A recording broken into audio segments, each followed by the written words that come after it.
Are your Loom recordings ruined by keyboard clacks and barking dogs?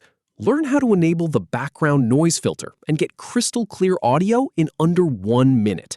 First, we'll open your Loom library, select the video, access its settings, find the background noise filter, and flip the toggle. Start by clicking on Library to get to your saved videos. Then click on the video you want to work with. Once the video opens, click on Settings.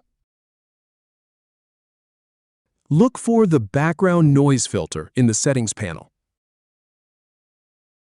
Toggle it on, and you're all set. If you have any feedback, or if any info is inaccurate, please leave a comment below. We'll do our best to answer or redo the video if needed. Thanks for watching.